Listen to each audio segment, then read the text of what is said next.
It seems as if perfectionism is the root of all problems, especially if we're talking about anxiety. Because if you cannot accept the other side of the coin, the negative side, then you are in for a rude awakening.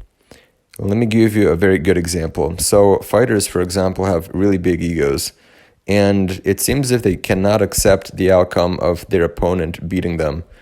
However, the people who have accepted the possible outcome of losing, they have much less ego since they've already accepted the idea that they may actually lose inside of such an outcome. And there are fighters out there, I'm not going to name names, but they have no anxiety every time they fight since they understand that it is kill or be killed essentially. And they have accepted the idea that they may actually lose.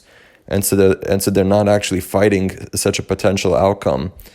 Except it's only the guys who think that they truly are going to win are the ones that are actually going to have a lot more anxiety, because they simply are trying to nonstop fight their own ego, fight the outcome essentially from not happening.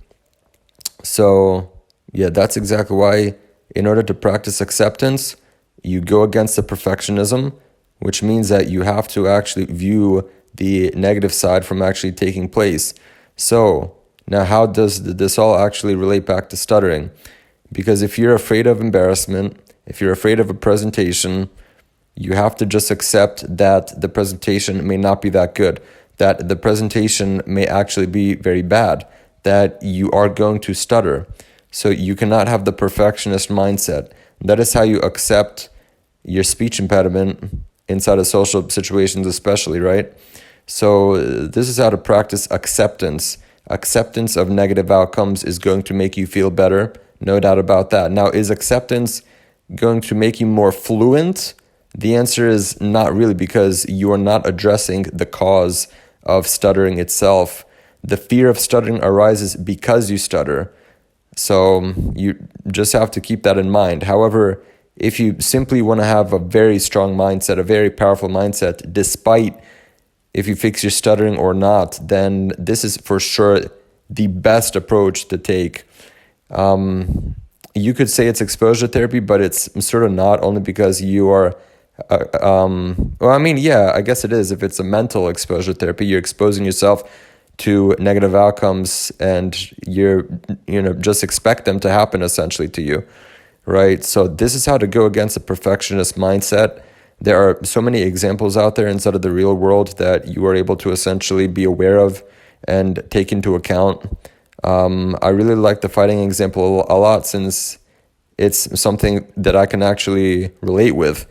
If it's a guy who's much bigger than I am and who's much more experienced, I have essentially no anxiety hard sparring them or, sparring them, right? Except if it's a guy who's my size or who's less than my body weight, right? And who's less experienced. Like now my ego is there because now I have a lot of anxiety since I have to beat him, since I have more experience. And now the stress just hits me harder, and then like the adrenaline happens. And since I have to win, if I don't win, then the outcome is going to be that much worse for me.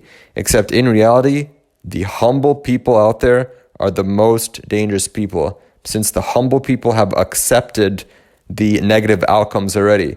And if you have accepted the negative outcomes, it is a paradox.